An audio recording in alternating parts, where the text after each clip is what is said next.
Hai Betan Lover, saya Feldi. Untuk hari ini saya mulai ke arah topik yang sudah ditunggu-tunggu, yaitu tentang breeding. Tapi sebelum mulai ada beberapa hal yang sebaiknya Anda pertimbangkan dulu sebelum memulai breeding atau ternak atau budidaya, ya serah mau pakai apa ya istilahnya. Oke.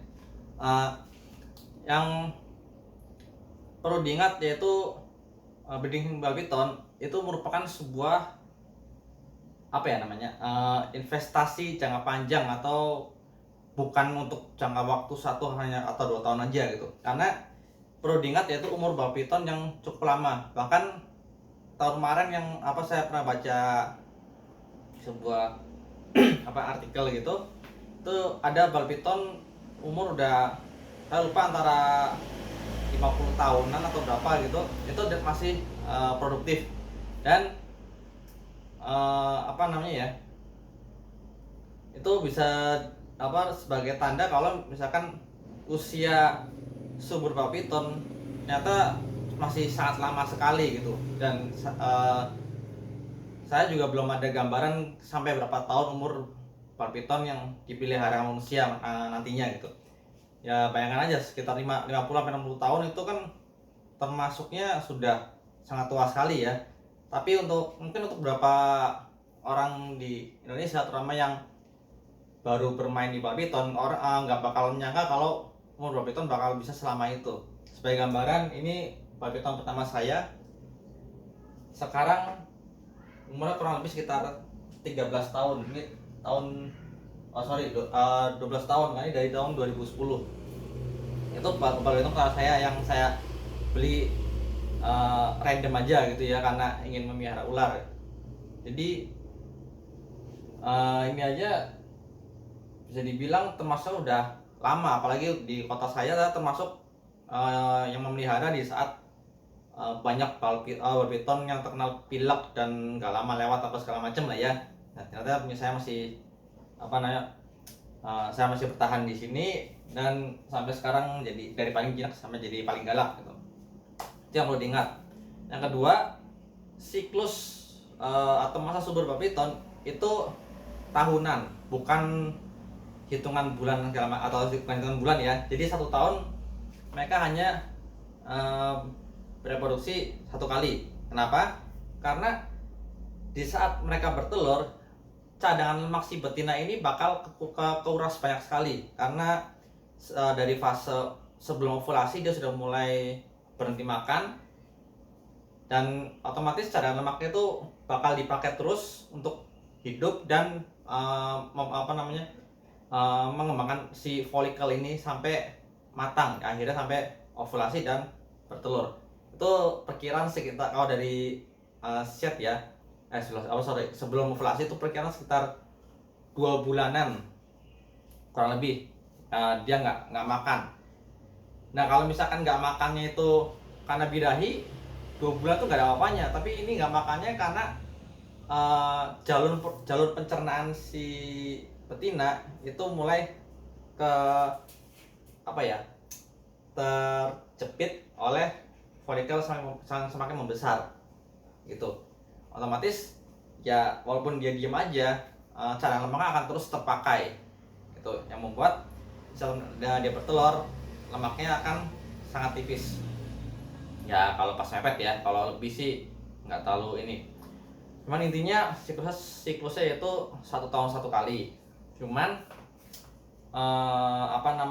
itu pun kadang bisa lebih lama, tergantung apakah nanti posal sudah balik atau belum, karena tetap aja keselamatan si betina itu bakal berpengaruh kepada kualitas telur yang dihasilkan dan kesehatan itu sendiri gitu. Nah terus habis itu mungkin pertanyaan yang paling agak kontroversial, saya sangat nggak merekomendasikan untuk jika kalian terjun di breeding badminton tapi bermentalkan uang, materi. Kenapa? Karena yang kalian lihat waktu menjual itu, kalian bisa lihat, wah si ini menjual badminton 1 ekor 5 juta, wah sini jual bisa 10 juta apa segala macem. itu adalah hasil dari mungkin kegagalan mereka yang kalian mungkin nggak tahu gitu. Entah berapa musim mereka menghadapi kegagalan, atau berapa kelas yang nggak berhasil menetas, atau mungkin satu kelas itu ada berapa yang gagal, kalian nggak tahu. Dan sudah banyak kejadian orang yang hanya ikut-ikutan aja terjun di badminton, itu akhirnya banyak yang berhenti. Kenapa? Ya karena begitu misalkan beli, wah udah siap kawin apa segala macam, kawinnya telur gagal, frustasi, pensiun langsung saat itu juga, karena dipatokannya hanya untung dan rugi. Tapi akan lain cerita kalau emang kalian suka di badminton.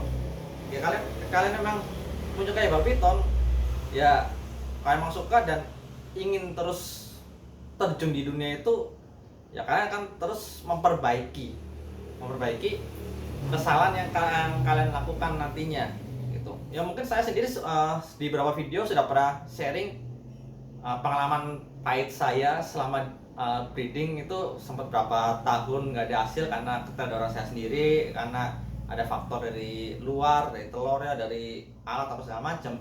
Saya hanya bisa menceritakan apa yang sudah saya alami, sedangkan Anda sendiri mungkin nggak, karena nggak merasakan itu, jadi seolah-olah sini cuma gini nih, oke biarin aja, mungkin karena kayak gini gitu ya. Jadi begitu mengalami, kalian akan pusing, loh kok kayak gini ya, kok rasanya seperti ini apa segala macem gitu. Karena saya hanya cerita, Anda belum tentu mendapatkan apa yang saya rasakan gitu. Yang kayaknya mungkin satu penilaian saya yaitu dari ekspresi saya waktu menceritakan hal tersebut ya, dari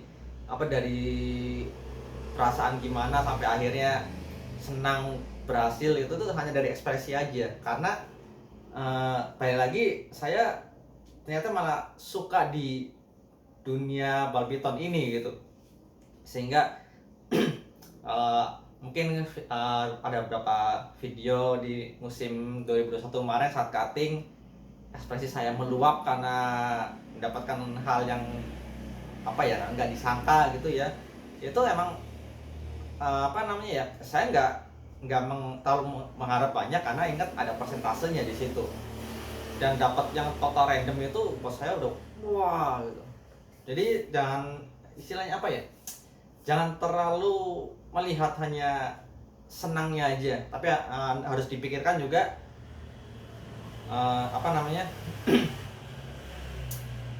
efek buruknya. Maksudnya kalau misalkan seandainya nggak sesuai harapan, seperti gimana.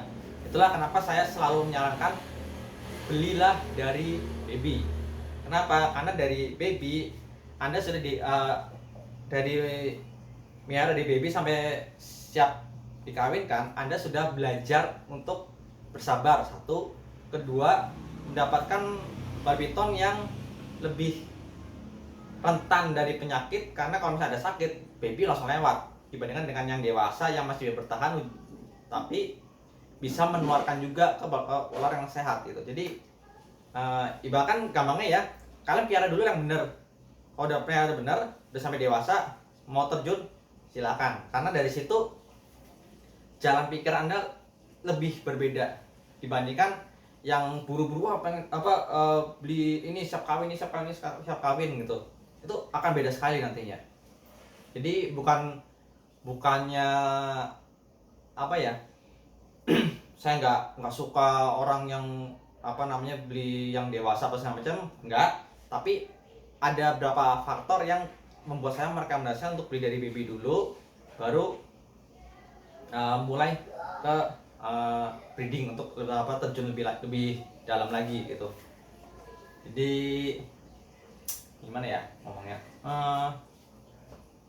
pengalaman itu gak bisa bohong lah.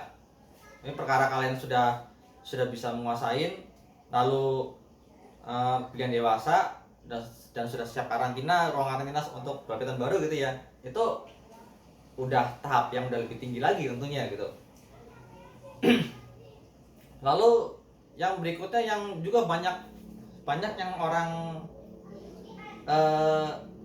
salah perhitungan juga, yaitu belilah atau mungkin fokus pada project yang kalian suka. Saya nggak peduli uang berapa, maksudnya modal Anda berapa, mau dari bawah, mau modal langsung all out, terserah. Yang penting mulai fokus ke tujuan mod yang mau ada tuju gitu. Kenapa? Karena sebagai orang yang breed dari bawah, dari normalan segala macam, saya merasa kekurangan saya dari dana itu membuat saya lebih perhitungan dalam menambah koleksi baru gitu. Jadi saya selalu planning, saya punya mob ini kalau misalkan saya mau beli yang baru, mau menambah koleksi, itu bagusnya mob sama yang mana ya dengan dana kira-kira sekian gitu, dibandingkan dengan orang yang ini bagus beli, ini bagus beli, ini bagus beli, ini bagus beli, udah banyak banget, entah puluhan juta yang keluar gitu. Itu saya tanya satu pertanyaan, kamu mau project apa? Dia nggak bisa jawab karena bingung. Apalagi kalau dia pasang gitu kan. Jadi itu salah satu hal yang sepele tapi nantinya bakal membuat rancu. Bukan rancu gimana, maksudnya agak sedikit bikin pusing. Ujung-ujungnya yang udah dibeli bakal dijual lagi. Ada ini ternyata bisa dari sini dijual lagi, kan jadi agak kurang terarah gitu ya. Lalu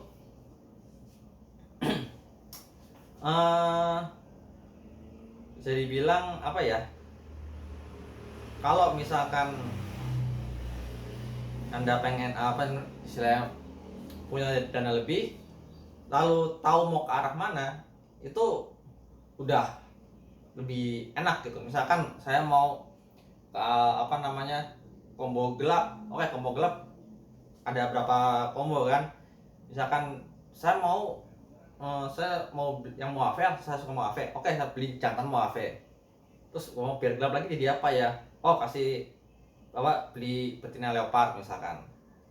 Atau mungkin pengen yang langsung gelapnya nih ya leopard GAI, jadi langsung tujuannya ntar pas saya udah punya Moave, pengen bikin combo lain, enaknya bikin apa ya. Misalkan pengen Lucy, beli laser. Jadi dari satu jantan ini di bagaimana caranya supaya bisa menghasilkan variasi gitu. Dan ini bakal berhubungan sama saran saya yang kedua, yaitu jangan mengikuti apa yang pasar mau. Kenapa? Semakin banyak orang breed mob tersebut, harganya juga semakin turun karena semakin mudah ditemukan gitu ya. Dan juga kalau Anda cuma mengikuti pasar, feel atau perasaan yang Anda dapatkan saat breed itu nggak maksimal, nggak gitu loh. Misalkan harga Lucy sekarang sekian, dia mau mulai dari Lucy, nggak salah ya, nggak salah. Cuman kalau Anda fokus di situ dan fokus memperbanyak Lucy-nya atau mulai Lucy-sticknya, itu Anda nggak akan kemana-mana. Karena yang penting dari babi itu ada variasi.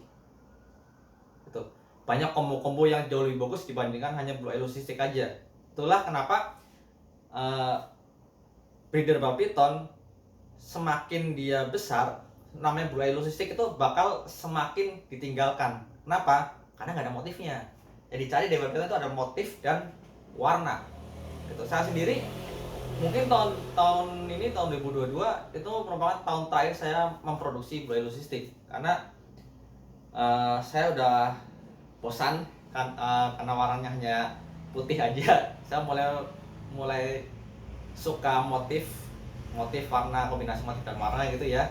Ya walaupun masih kebingungan musim kemarin untuk identifikasi beberapa mod, tapi lebih lihat waktu cutting itu pas diintip itu kayak, ini apa ya? Lebih bikin penasaran. Kalau Lucy kan, putih udah Lucy, udah gitu aja gitu. Jadi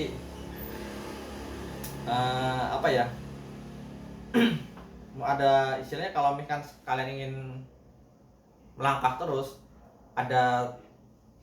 bakal ada waktu di mana Anda harus mencari project tujuan Anda sendiri. Kalau ketemu AV, ya fokus kombo-kombo yang kira-kira membuat si Moave ini jadi lebih menarik gitu. Bukan oh ini lagi booming apa ya, oh ini yang lagi booming bikinlah ini. Saya nggak menyarankan itu karena mungkin bukan saya sendiri ya, beberapa breeder besar pun saya sempat membaca artikelnya juga ya oke lah untuk awal, untuk sebagai pencari atau mengumpul modal awal nggak masalah, cuma untuk berlanjut Anda nggak akan mendapat feel-nya, enjoyment-nya itu hilang gitu. Lalu habis itu apa lagi ya, sebenarnya masih ada beberapa, cuman yang utama yang saya sebutkan tadi itu ya, karena breeding ini bisa dibilang gampang-gampang susah. Saya juga nggak tahu bakal sampai mana bal piton ininya, apa namanya, warnanya. Yang jelas untuk breeder besar, dia semakin mendekati warna putih, pojok akan di stop. Jadi misalkan Anda mendapatkan combo 4 gen, tapi 4 gennya itu istilahnya warna combo ini jauh lebih putih dibandingkan apa namanya 3 gennya, dan warnanya juga apa motifnya juga lebih hilang. Berarti apa namanya project itu bakal stop sampai di combo itu. Kenapa? Karena takutnya kalau misalkan warna makin putih dan motif makin pudar akan sulit diidentifikasi. Jadi semakin mendekati putih itu project bakal di stop. Anggapnya ini udah mentok di sini gitu. Dan mungkin gen sebelumnya bakal dikombinasi dari mod lain yang entah kayak gimana wujudnya nantinya kalau mendapatkan 4 gen yang lainnya gitu. Jadi mungkin dari Firefly diakamkan dengan Moave wujudnya seperti ini, kemudian dengan laser wujudnya seperti ini. Nah kalau misalkan apa namanya ternyata yang dari Moave itu lebih putih, jika dikasih apa misalkan dikasih laser gitu ya, ya dikasih laser di putih, berarti stop, jangan kasih laser karena bakal jadi ilusi. Dan di ilusi itu kita nggak tahu bawa gen apa, mau apa aja di situ gitu, karena harus dibuktikan dengan breeding dulu, itu bakal bikin puyeng gitu. Oh iya, dan jangan lupa kalau misalkan kalian mau breed ya, mau terjun di dunia ball python lebih dalam lagi, kalian harus banyak membaca. Itu hal yang paling malas sebenarnya, kalian membaca. Kalian harus cari referensi dari apa namanya, dari web luar, habis itu dari YouTube, bisa YouTube lokal, YouTuber Indonesia gitu ya, bisa YouTuber luar, segala macam. Itu silakan cari referensi sebanyak-banyaknya. Dan kadang orang satu dan orang satunya itu memiliki cara pandang yang berbeda atau mungkin metode yang sedikit berbeda gitu ya. Nah saya sendiri biar nggak pusing ya saya baca semua. Ya emang sih nggak setiap hari saya baca ya, maksudnya bisa saya kepikiran, saya langsung cari, saya coba baca, habis itu saya coba koreksi dari apa sudah saya lakukan gitu. Jadi bilang di tiap musim itu pasti ada hal yang selalu bisa dipelajari atau mungkin diperbaiki gitu ya. Jadi untuk orang yang mudah frustasi atau mungkin apa namanya yang hanya ikut-ikut tapi nggak benar-benar ada di sana, mereka ya udah lewat aja udah gitu. Karena ya tadi, jika Anda suka ingin terjun lebih, otomatis Anda secara nggak langsung akan apa namanya mau berusaha lebih dari yang biasanya gitu loh, dari yang mungkin sampai ini Anda malas-malasan cuma main game doang, tapi begitu kalian ngalap python, kalian pengen lebih jauh dan makin suka dengan kombonya, Anda nggak terjun, Anda jadi rajin.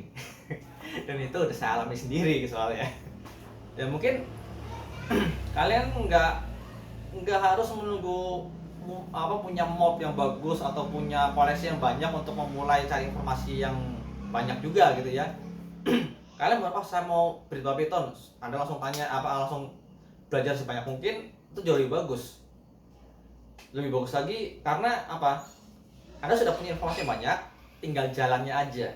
Itu saya sendiri waktu masih mau mulai coba breeding pertama kali, saya udah punya informasi semuanya, saya udah baca semua, saya udah dapat, udah melotok, tinggal prakteknya.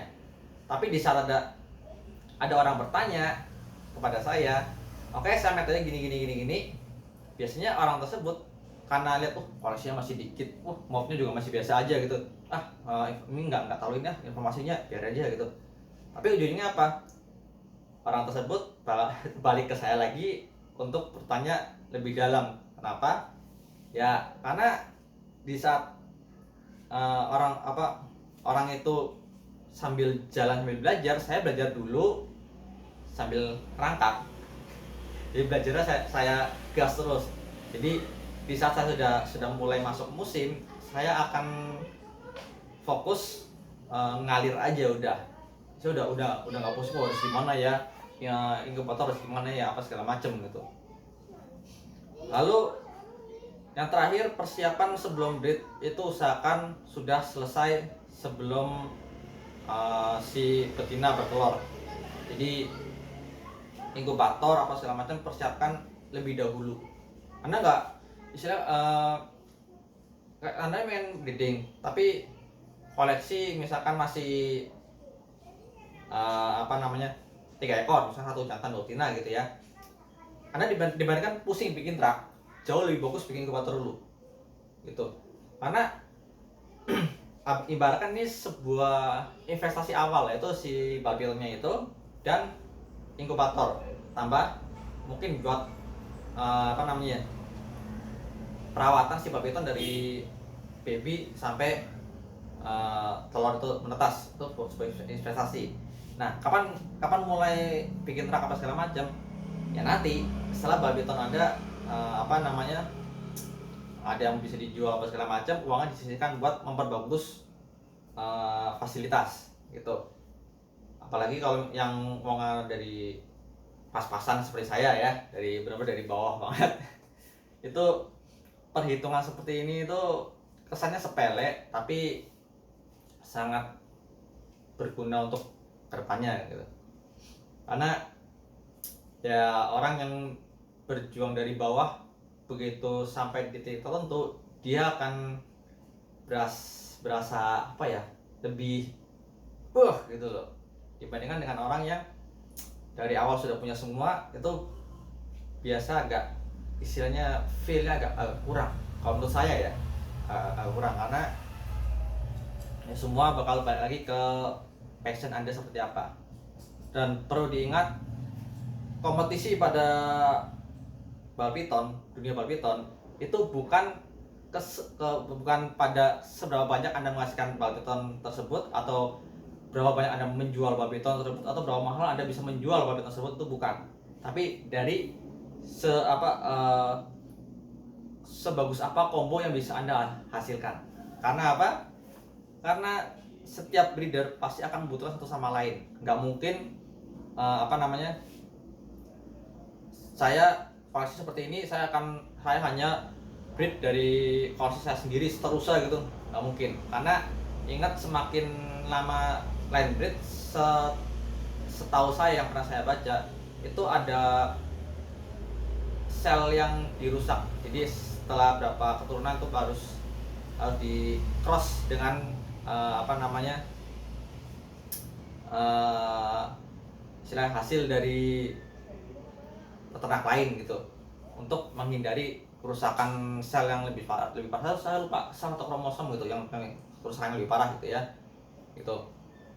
Jadi nggak usah sikut-sikutan untuk penjualan apa segala macem ya. Biar yang mau lelang aja, yang mau jual aja, saya nggak peduli. Dan saya lebih peduli jika babiton yang Anda rawat itu asal-asalan gitu. Kenapa? Ya karena otomatis orang yang seperti saya bakal jauh sangat selektif dalam memilih sebelum nambah koleksi. Saya nggak mau koleksi saya kenapa-napa. Otomatis saya hanya akan mengambil dari breeder yang sudah kompeten. Misalkan udah sangat selektif sekali pemilihan induknya apa segala macam, gitu ya. Jadi istilahnya yang masih asal ternak, wah ini cuma pilek doang dikit udah sembuh, masih dirawat tuh, wah, enggak. Lebih baik eh, jauh-jauh saya cari yang lebih kompeten itu. Dan saya yakin sekarang lebih banyak breeder baru yang punya pemikiran seperti itu. Kenapa? Karena dunia babiton sudah jauh lebih apa ya namanya, lebih bagus informasi dibandingkan dulu. Kalau dulu saya hanya punya patokan satu atau dua orang sebagai informasi atau contoh, apa figur contohnya. Kalau sekarang mungkin sudah ada beberapa, dan yang istilah yang tanya ke saya sendiri pun saya selalu sarankan, kamu kalau nambah koleksi nggak tahu dari mana, karantina dulu daripada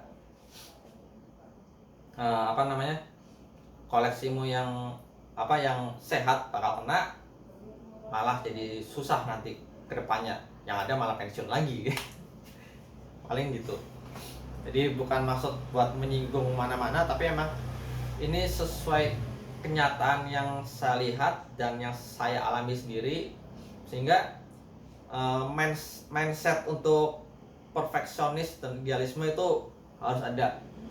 Kita nggak bisa dipungkiri apa namanya, dari pelihara lalu bisa apa, lalu dijadikan sebuah investasi, itu sudah pikiran yang sangat berbeda sekali gitu.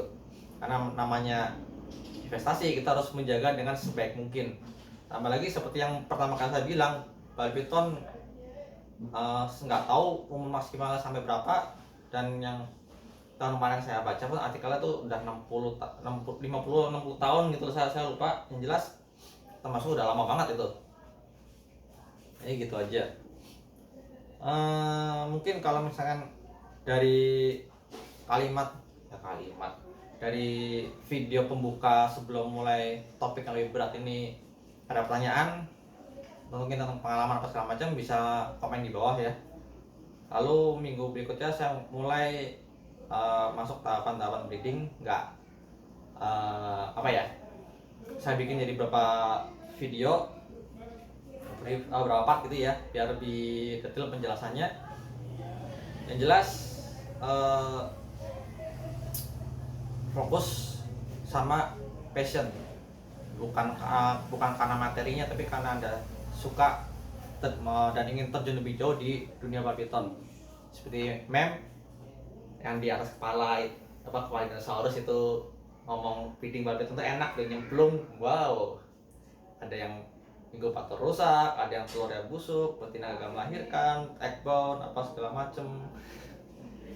Ya sekian aja. Kalau ada yang cari Balpiton, ini udah mulai diupdate, bisa cek link deskripsi, kecuali Instagram ya. Saya biasa jualan tuh antara di Facebook page di bagian album, atau di Lapak Satwa atau Tokopedia. Lapak Satwa sama Tokopedia bisa search Valdi Python. Untuk Instagram saya lebih ke personal aja, saya pengen upload apa, foto, aktivitas apa segala macam, itu lebih ke Instagram. Jadi kalau mau cari yang dipajang langsung ke Tokopedia atau Lapak Satwa aja. Ya sekian, sampai jumpa di video berikutnya. Ciao.